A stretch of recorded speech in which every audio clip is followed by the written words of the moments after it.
E aí, meus amigos, Revisão PGE, tudo certo? Finalmente voltei de férias, agora voltamos com os vídeos aqui no canal e hoje é para falar da alteração legislativa constitucional mais importante que tivemos no direito financeiro nesses últimos tempos, tá? É a Emenda Constitucional número 100 de 2019. É bem fácil de ler essa emenda constitucional, ela é pequenininha, contudo, a maioria das pessoas não entende exatamente o que ela diz porque não conhece bem os conceitos do direito financeiro, tá? Então, o que nós vamos fazer aqui é analisar as principais mudanças dessa emenda constitucional à luz dos institutos do direito financeiro, para a gente ter uma compreensão decente do assunto, né? Então, vamos lá. Vamos falar especialmente do orçamento impositivo. Tá? Então vamos lá. Começando, a gente tem que saber qual é a natureza jurídica do orçamento no Brasil, tá? Existe uma discussão histórica quanto a isso, nós temos alguns doutrinadores clássicos, principalmente um pessoal ali da Europa, principalmente a corrente francesa, mas o que é importante é o conceito atual e que prevalece no Brasil, e é esse daqui, ó. O orçamento é lei em sentido formal, tá? Que apenas prevê receitas e autoriza despesas. Fazer um parênteses rapidinho aqui de direito constitucional, tá bom?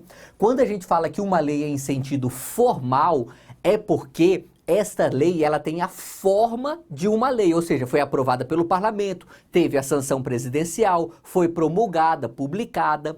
Contudo, o orçamento, embora seja lei em sentido formal, não é lei em sentido material, porque para uma lei ser lei em sentido material, ela tem que ser geral e abstrata, porque isso é da natureza das leis prever situações gerais, situações abstratas.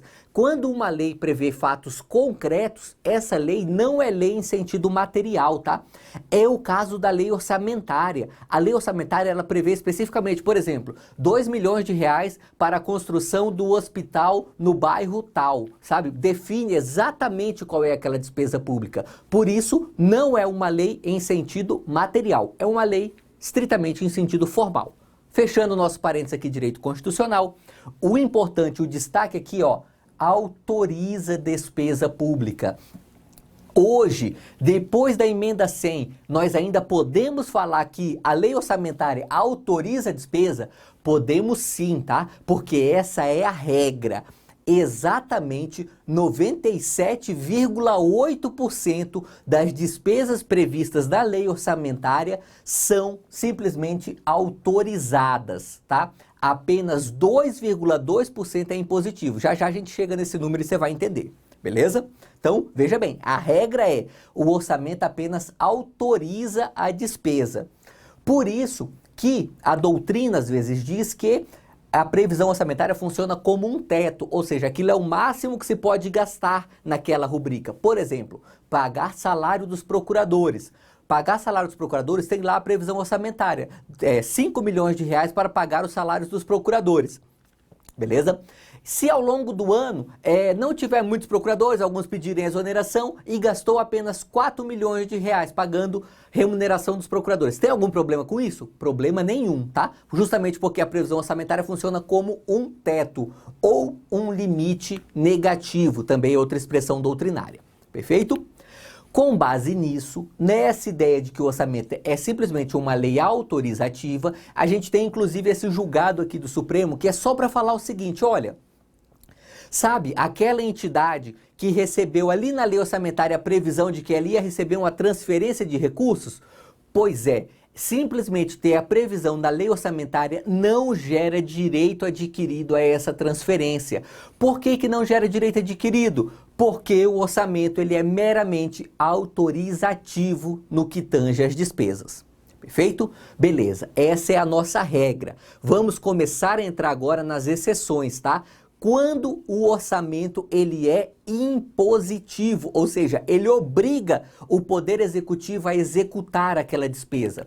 Olha só, isso começou no Brasil com a Emenda Constitucional 86 de 2015. Olha só o que ela prevê e tá em vigor esse entendimento aqui, tá? Não foi revogado pela Emenda 100, não. A Emenda 100 ampliou isso aqui, mas esse núcleo se manteve. Então, olha só. Parágrafo 9º do artigo 166 da Constituição.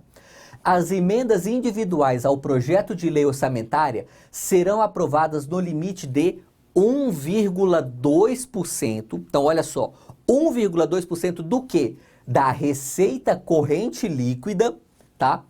É reservado para as emendas parlamentares. A metade desse recurso, ou seja, 0,6%, tem que ser gasto necessariamente com serviços públicos de saúde, tá? E a execução dessas emendas aqui, ela é obrigatória. Olha só, parágrafo 11. É obrigatória a execução orçamentária e financeira das programações a que se refere o parágrafo 9º deste artigo, tá?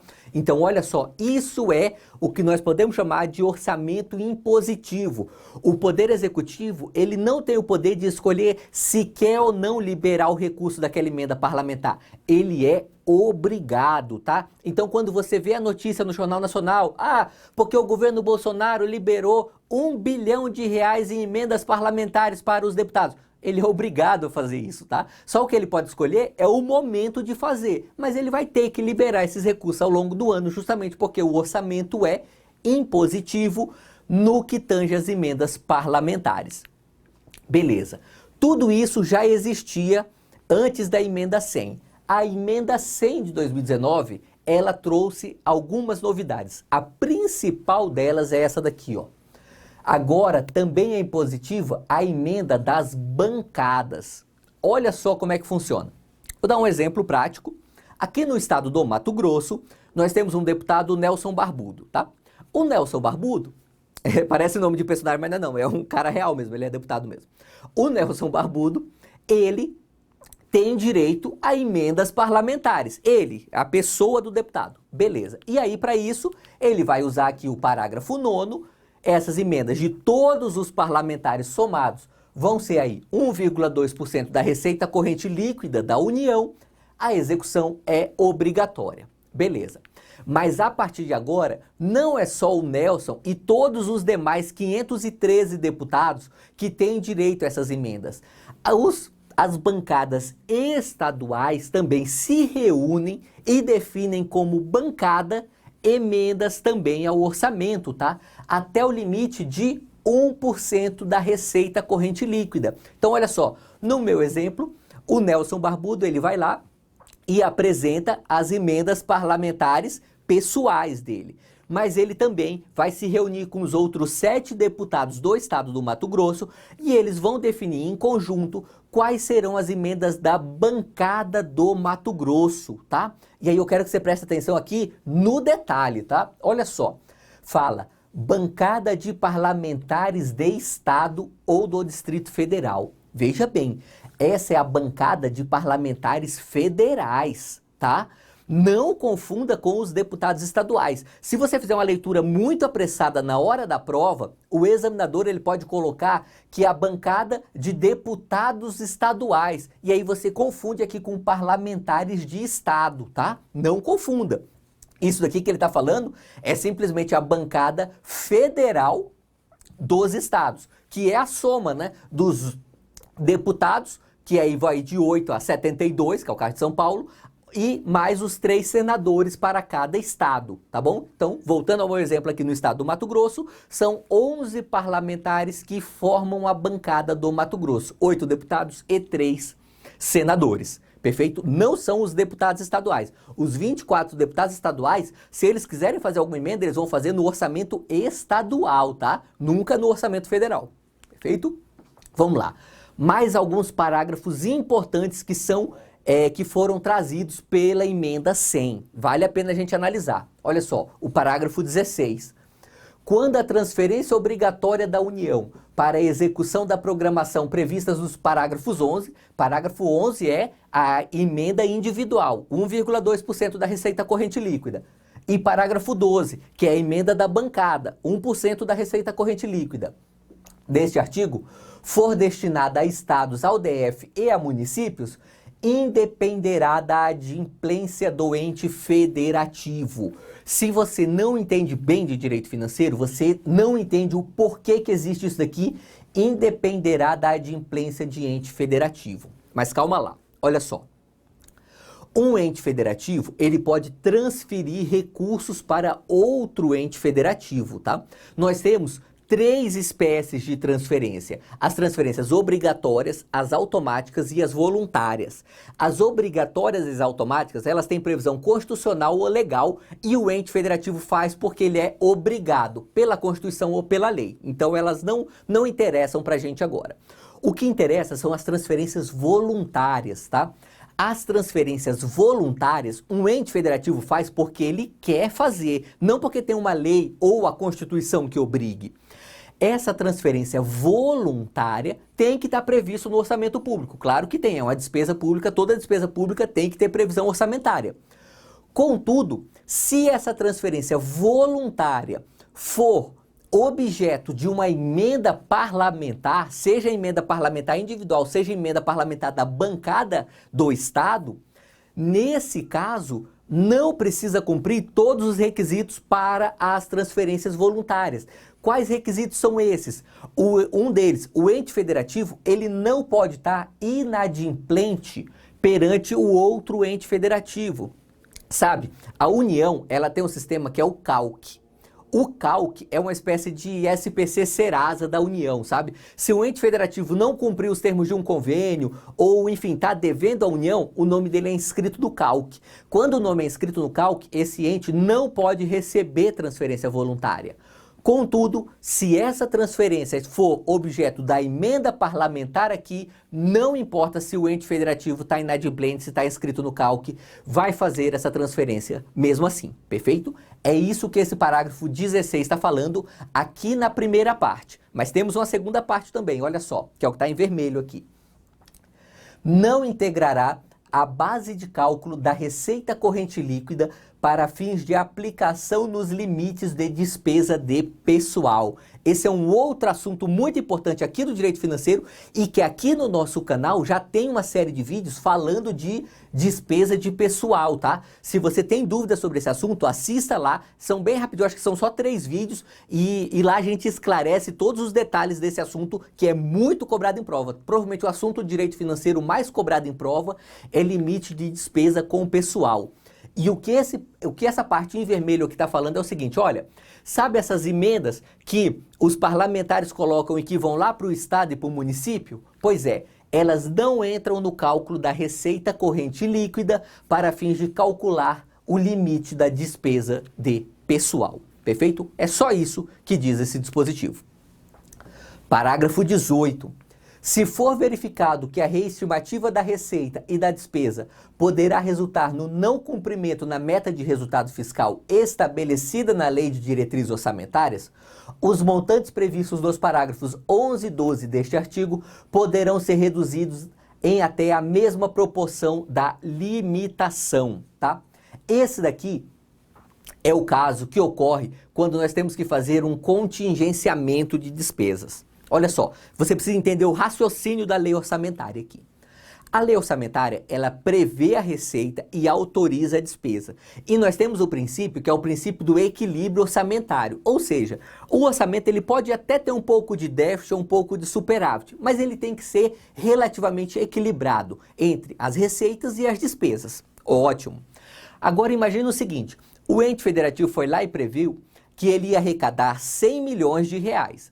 Chega na metade do ano e ele só arrecadou 40 milhões, não chegou na metade do valor.